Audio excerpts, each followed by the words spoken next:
할렐루야. 이 아침에 나오신 여러분들을 환영하고 축복합니다. 오늘은 9월 세 번째 주일이자 왕국절 세 번째 주일이고 교회연합 주일이자 농촌 선교 주일입니다. 세계에서 가장 큰 강은 브라질에 있는 아마존 강입니다. 민물의 20%를 차지하고 비가 올 때 강의 너비가 80km, 하류로 내려가면 240km가 됩니다. 한반도의 절반의 넓이를 가지고 있는 것이 아마존 강의 넓이입니다. 이 아마존의 발원지는 안데스 산맥의 만년설인데요, 만년설이 녹아내리면서 수만 개의 도랑과 개천을 이루고 다시 1100개의 강이 됐다가 그리고 다시 15개의 큰 강이 되어 흐릅니다. 이 강에는 1100여 종의 물고기가 살고 있고 이 강 때문에 숲과 정글이 형성돼서 지구의 허파 역할을 하고 있습니다. 신앙생활과 사회생활도 그렇습니다. 아마존 강 같은 것이 있습니다. 바로 교회와 농촌입니다. 교회는 신앙의 모태요, 농촌은 우리 사회를 지탱하는 모태입니다. 물고기가 물을 떠나 살 수 없듯이 사람은 교회와 농촌을 떠나 살 수 없습니다. 그런데 1960년 산업화가 시작되면서 농촌 인구가 줄고 도시는 과밀화되게 됩니다. 지금은 도시 중에서도 서울 중심으로 메가시티를 형성하고 있는데, 그렇지만 사람이 몰려있다고 다 좋은 게 아닙니다. 사회 문제, 환경 문제, 주거 문제, 교통 문제, 범죄나 안전 문제가 끊임없이 야기됩니다. 그러기에 농촌경제연구원에서 발표한 걸 보면은 앞으로 농촌이 도시민을 위해서 해야 할 일이 몇 가지가 있다고 제안합니다. 첫째는 도시민들의 치유와 회복을 위해 농촌이 역할을 해야 된다. 도시 생활에 스트레스 받고 망가지의 삶에 찌들어가지고 힘들어하는 그들을 품는 역할을 해야 된다. 두 번째는 식량 안보의 역할을 감당해야 된다.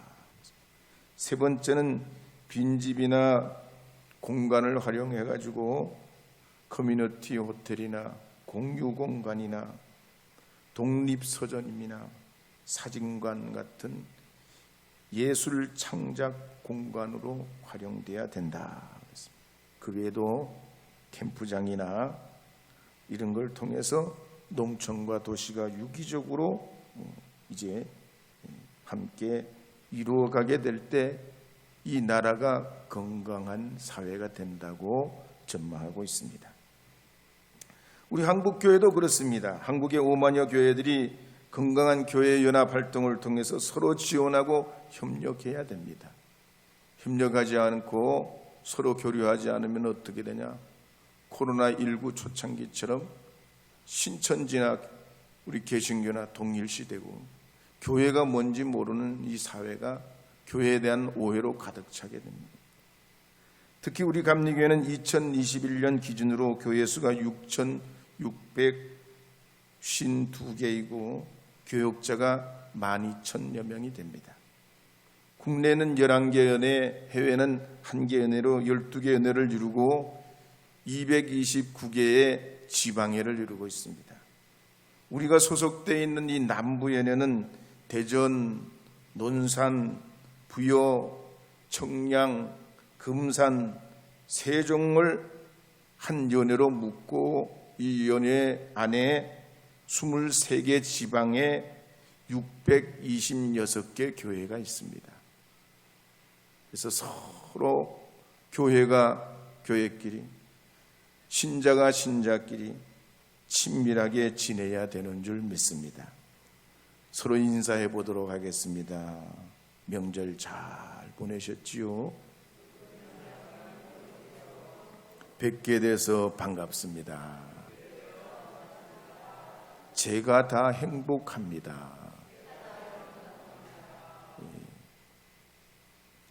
주님 안에서 늘 친밀하게 이 교회라는 것이 우리에게 중요한 영적 자원이요, 무엇보다가도 보이지 않는 하나님도 우리의 큰 힘이 되지만 형제와 자매도 우리에게 큰 힘이 되는 줄 믿고 서로 교회를 통해 교류하고 교제하시기를 주의 이름으로 권면합니다. 우리 찬송가 618장 한번 불러보겠습니다. 나 주님을 찬양합니다.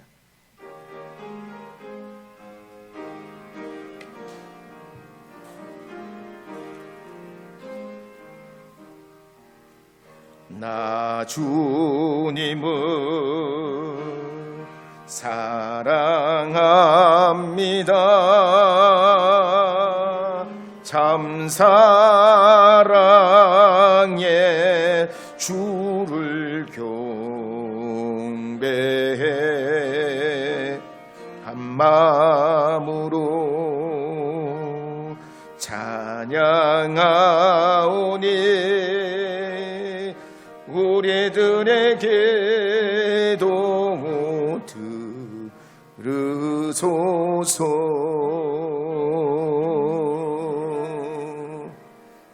모니터가 안 들으니 모니터를 좀 켜주시기를 부탁드립니다. 지난 주일에는 하나님 나라는 임박하고 잔치집 같기에 주님 나라 백성이자 제자된 우리는 과거에는 모세의 광야 리더십을 따라 아멘입니다, 믿습니다 이렇게 신앙 고백하면 됐지만 이제는 정착시대 여호수아처럼 서로 일치하고 협력해야 신앙의 뿌리가 내리고 라합처럼 주님의 주권을 인정하고 신뢰하는 제자가 될 때 이 사회에서 그리스도의 선한 열매를 맺어간다고 말씀드렸습니다.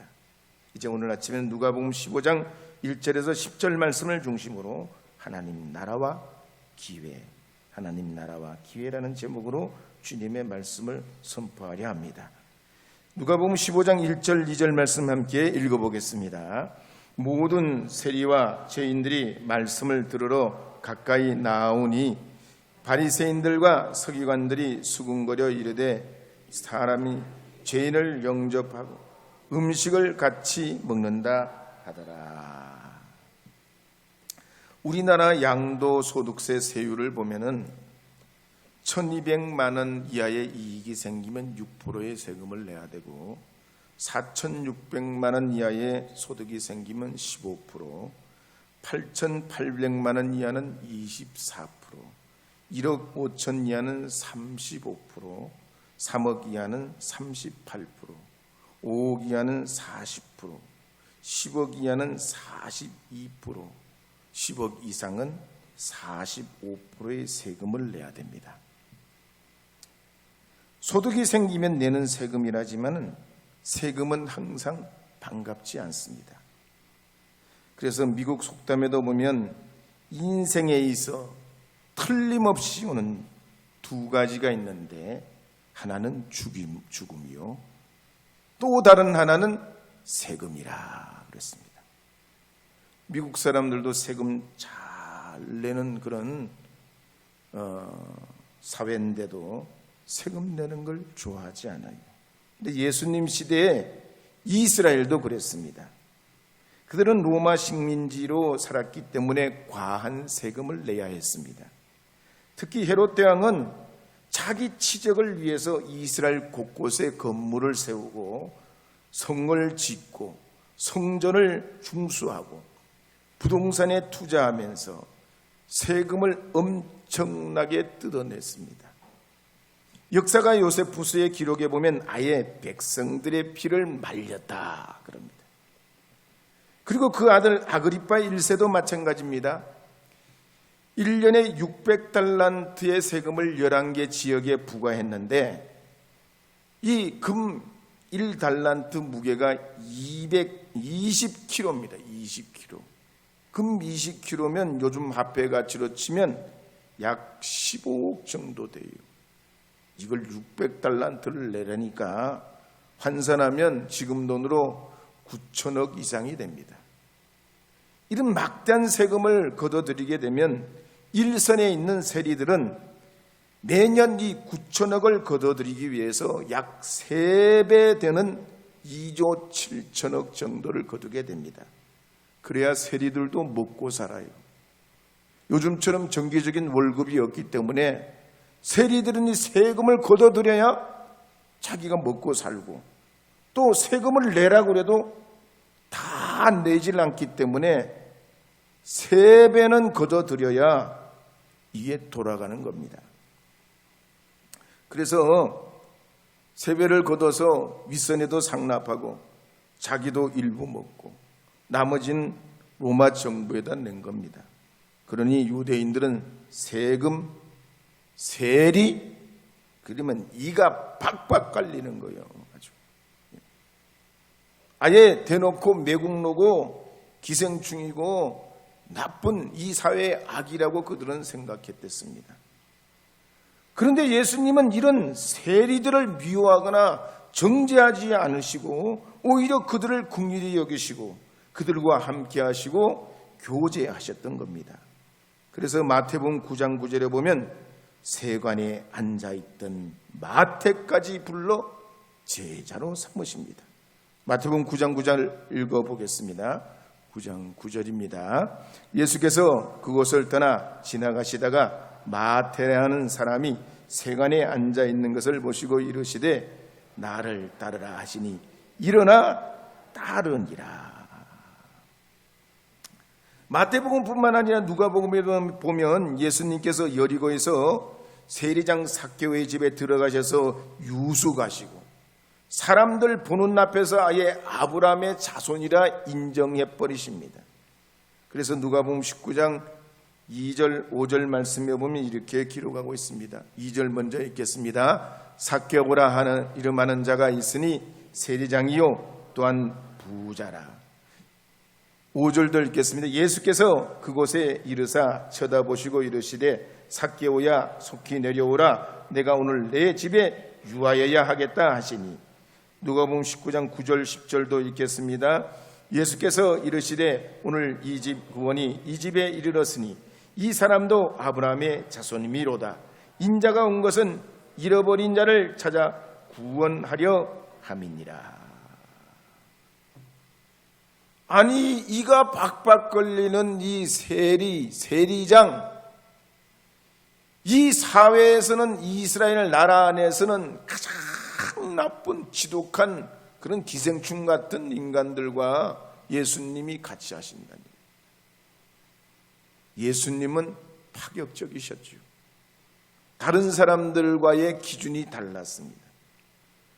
왜냐하면 아무리 세리라 하더라도 복음 앞에서는 동일한 기회를 얻도록 하셨던 겁니다. 정말로 이 세상에서 중요한 것이 무엇인지 주님은 분명히 알고 행하셨기 때문입니다. 그런데 오늘 우리가 살아가는 이 세상은 그렇지 못하죠. 세상은 문제가 있으면 드러내고 그걸 이슈로 삼고 여론몰이를 하고 결국은 도려냅니다. 근데 예수님은 그렇지 않으셨어요. 문제가 있으면 끌어안아 주시고 보듬어 주시고 어루만져 주시고 종국에는 죄인이 아니라 하나님 나라의 의인으로 주님의 가족으로 초대해 주셨던 것입니다. 그래서 우리는 주님 안에서 형제요 자매요 믿음의 식구인 줄로 믿고 서로 위하고 보듬어 줘야 할 줄로 믿으시기 바랍니다.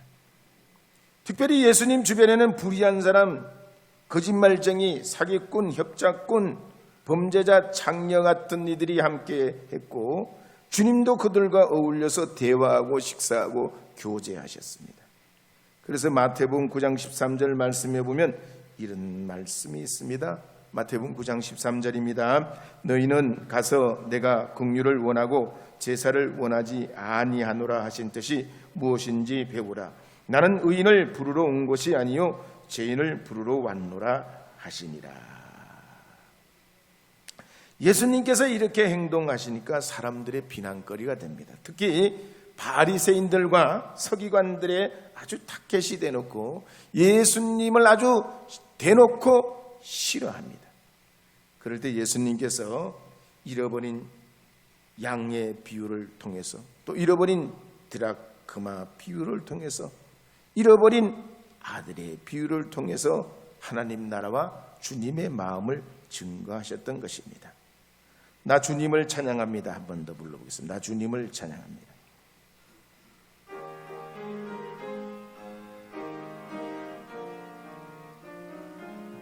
나 주님을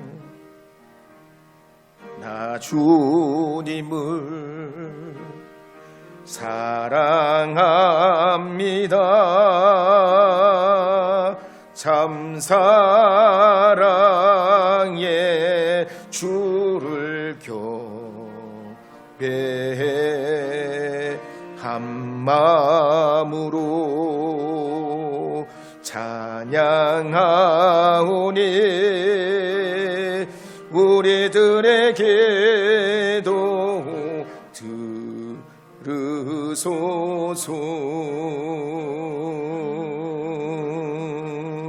누가복음 15장 3절 4절 말씀 함께 읽겠습니다. 예수께서 그들에게 이 비유로 이르시되 너희 중에 어떤 사람이 양 100마리가 있는데 그 중에 하나를 잃으면 99마리를 들에 두고 그 잃은 것을 찾아내기까지 찾아다니지 아니하겠느냐.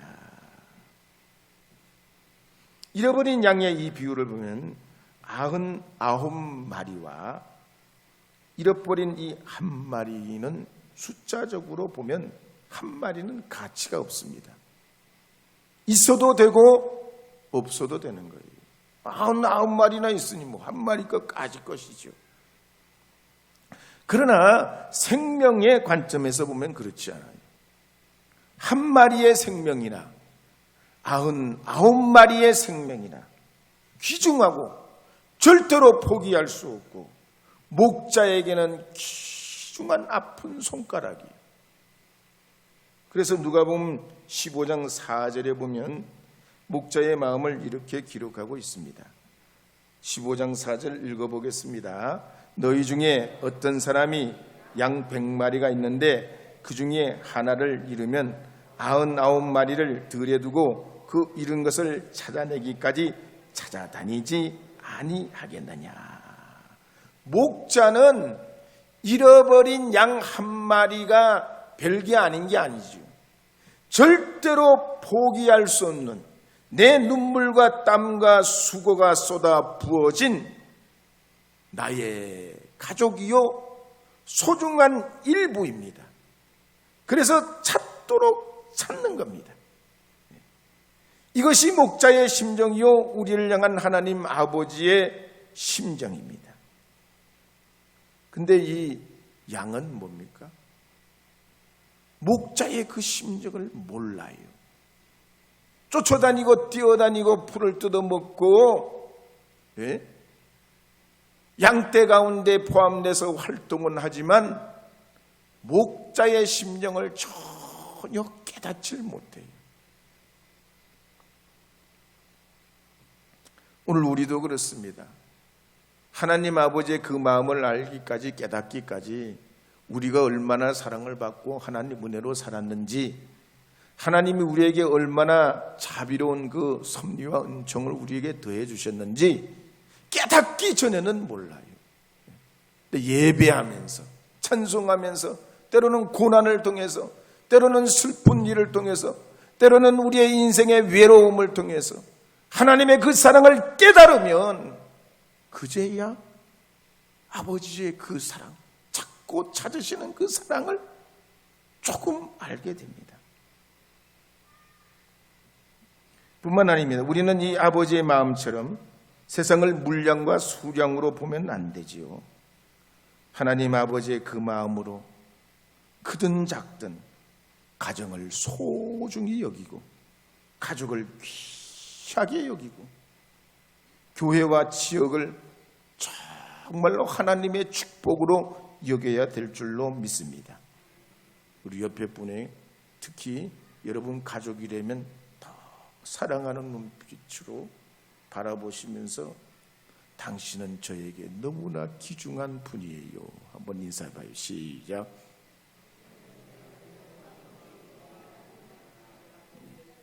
한 번 더요. 당신은 저에게 너무나 귀중한 분이세요. 시작이요. 가족이 아니시거든 연습해가지고 댁에서 해봐요. 정말이요. 우리 주님, 우리 하나님의 그 마음을 통해서 우리가 잃어버린 이 양을 보면 우리가 어떻게 목자의 심정으로 살아야 되는지, 또 반대로 양의 심정으로 바라보는 목자를 어떻게 이해해야 되는지 알게 됩니다. 여러분, 이 풍성한 추석 시즌을 맞이해서 하나님의 은혜가 여러분의 가정에, 가족 위에, 각별히 여러분의 심령 위에 충만하기를 주의 이름으로 축복합니다. 주를 앙모하는 자 한번 불러보겠습니다. 주를 앙모하는 자 354장. 주를 앙모하는 자 올라가 독수리같이 모든 싸움 이기고 근심 걱정 말선 후 올라가 독수리같이 주 앙모하는 자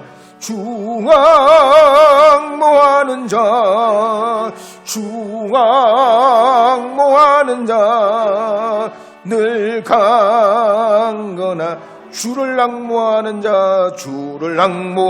자 걸어가 고단치 않네. 길을 잃은 양떼를 두루 찾아다니며 걸어가 고단치 않네. 앙모하는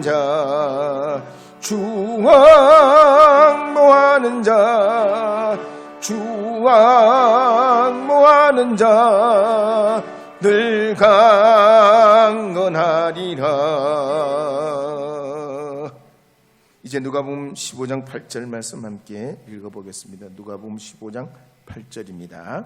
어떤 여자가 10드라크마가 있는데 하나를 잃으면 등불을 켜고 집을 쓸며 찾아내기까지 부지런히 찾지 아니하겠느냐. 한편 누가복음 15장 8절 이하에 보면 잃어버린 드라크마 비유가 나옵니다. 드라크마는 헬라 은전을 지칭하는 말이지요. 노동자 하루의 품삯입니다. 요즘 돈으로 보면 한 15만 원 정도 될까요? 우리나라의 돈에 다니는 원이고 일본의 돈에 다니는 엔이고 미국의 돈에 다니는 달러지요. 성경시대 헬라 돈은 드라크마라고 불렀어요. 로마 돈은 데나리온이라고 불렀어요. 이스라엘 돈은 세켈이라고 불렀어요. 지금도 이스라엘은 세켈이라고 부릅니다. 어쨌든 이 유대인들은 결혼할 때 신랑이 신부에게 사랑의 징표로 주는 것이 있는데 이 드라크마 10개, 이 은화 10개를 줍니다. 그러면 이 은화 받은 10개를 어떡하냐? 신부는 깨어가지고 머리띠로 혹은 팔목에 팔찌로 목에 목걸이로 사용했습니다. 그래서 이걸 뭐라고 하는 거니? 세메디라고 해서 세메디. 그림에 보면 나옵니다. 머리에 이렇게 초롱초롱하게 달려있는 게 은하예요. 은하. 이렇게 달려있는 장식을 세메디라고 불렀단 말이에요. 유대인들 여자들에게는 이 세메디가 너무나 소중해요. 남편이 준 사랑의 징표니까요. 그래서 도둑들이 남의 집에 들어가서 물건을 훔쳐도 이 세메디만큼은 훔쳐가지 않아요. 왜? 이 가정에 너무 소중한 것이기 때문에 그건 훔쳐가지 않았다고 그래요. 그런데 어떤 여자가 그렇게 귀중하게 여기는 이 세메드지가 끌러지면서 매달려 있던 동전이 떼구르르르 굴러가버린 겁니다. 요즘 같으면 전기나 창문이 크게 있어가지고 집안이 환하게 보이고 그러지만 성경시대는 전기도 없고 창문도 제대로 나 있지 않아가지고 잃어버린 동전, 떨어진 동전을 찾기가 쉽지 않아요. 그러니까 등불을 켜가지고 온 집을 다니면서 찾고 쓸고 그러는데 찾아지지가 않는데 찾기까지 찾는다는 거예요. 만약에 이 드라크마가 잃어버린 양처럼 생명이 있다면 어디 부시럭거리든지 음매거리든지 무슨 반응이라도 있을 텐데, 이 잃어버린 드라크마는 생명이 없는 동전이라 말도 없고 전화도 없고 소리도 반응도 없는 거예요. 그래서 이 여인은 내 사랑의 징표인 이 세메드에 있는 달려있던 이 동전을 절대로 포기할 수 없는 그 마음을 하나님 마음에 빗대어 예수님이 말씀하신 겁니다. 오늘 우리도 그렇습니다. 하나님이 그러시죠. 우리가 예수님 알기 전까지는 생명 없는 동전과 같아요. 그런데 잃어버린 이 동전 같은 우리를 주님이 찾으시면 어떡하냐? 절대로 포기할 수 않으시죠. 다시는 잃지 않으시려는 것이죠. 찾은 동전을 손에 꼭 쥐고 안심하고 기뻐하는 이 여인처럼 우리 주님은 나는 너를 절대로 잃지 않으리라는 거예요.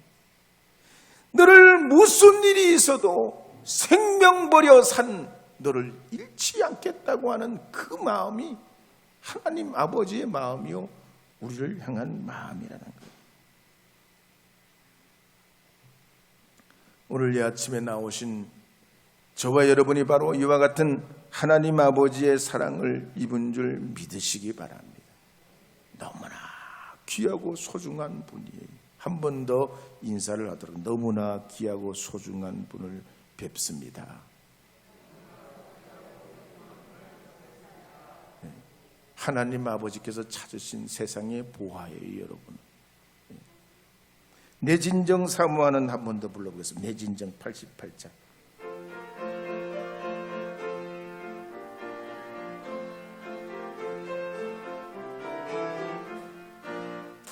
내 진정 사모하는 친구가 되시는 구주 예수님은 아름다워라. 산 밑에 메카파요 빛나는 새벽별 주님 영원할 길 아주 없도다. 내 마음이 아플 적에 큰 위로 되시며 나 외로울 때 좋은 친구라. 주는 저 산 밑에 메카 빛나는 새벽별 이 땅 위에 비길 것이 없도다. 지난 9월 6일 날 흰남노 태풍 때문에 경북 포항에 시간당 110mm가 쏟아 부어져 가지고 한 아파트 단지에 옆에 있던 하천이 범람하면서 지하 주차장에 8분 만에 물이 가득 차서 사고가 났습니다. 그 8분 중에 2명이 기적적으로 살아서 돌아왔고 나머지 분들은 참 유명을 달리하게 됐습니다. 우리가 살아가는 삶에 정말 순식간 눈 깜짝할 사이인데 사람의 힘으로 어떡할 수 없는 게 있지요. 물이 차오르는데 그 문을 열라고 하는 것보다 미련한 게 없어요. 그 학자들 얘기로는 물 1m 되는 그 부피는 1톤이라고 그래야 돼요. 1톤. 물 무게가 1톤이래요. 그러니까 물이 차면 찬물이 안 들리는 게 정상이래요. 이런 우리의 살아가는 면면에 이런 일이 우리 힘으로 할 수 없는 일이 한두 가지겠습니까? 지금 40년 만에 고공 인플레이션을 우리가 겪고 있고, 환율과 금리는 올라가고 주식은 곤두박질 치고 집값 땅값은 떨어집니다. 2021년 기준으로 보면 가계부채가 1,800조가 넘습니다. IMF 이후에 13년 만의 위기라고 봅니다. 어떻게 해야 되겠습니까? 하나님이 기회입니다. 하나님이 가장 큰 기회예요. 천지 만물을 지으시고 바람처럼 불처럼 역사하시는 성령님이 이 불확실한 시대에 진리고 길인 줄 여러분 믿으셔야 됩니다.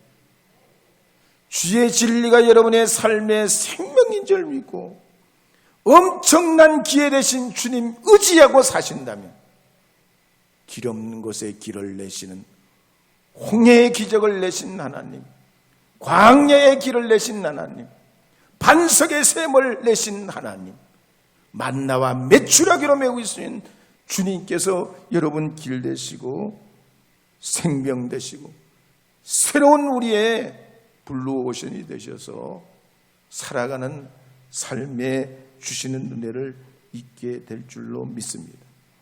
그럼 하나님이, 아니 예수님이 우리에게 보여주신 인생 경영을 어떻게 합니까? 사람을 소중히 하는 거죠. 생명을 소중히 하는 거예요. 99마리보다 한 마리는 별거 아니라 그게 아니에요.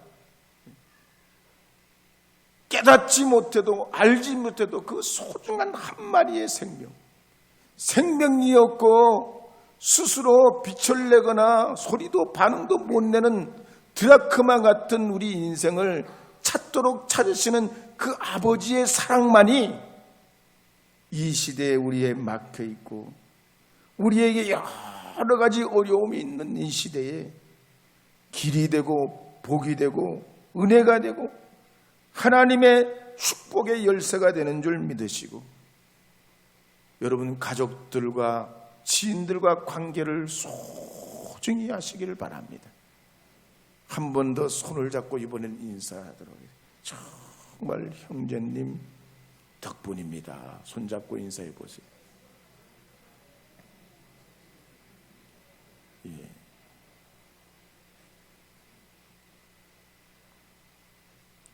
가족들, 여러분 아시는 분들, 예, 추석 맞아서 문자도 좀 보내시고 또 그러셨겠지만 인사도 하시고, 예, 그러면서 다 여러분의 관계에 복을 받으시기를 바랍니다.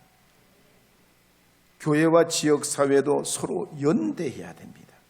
일치하려 해야 돼요. 웬만하면 예수님의 이름으로 서로 용납하고 사랑해야 할 줄로 믿습니다. 예수님 가르치신 대로 차별하지 않고 서로 자비 가운데, 은혜 가운데 존중하면서 하나님의 자녀로 살아가게 될 때 여러분이 엄청난 축복의 자산이 되고 삶에 주시는 하나님의 은총이 되게 돼서 어둡고 캄캄한 이 세상에서 하나님의 은총을 체험하며 살게 되실 줄로 믿습니다. 그래서 올해보다 내년보다는 이후의 삶이 더 아름답고 번영하는 역사가 우리 모든 교우들의 삶 속에 함께하기를 주의 이름으로 축복합니다.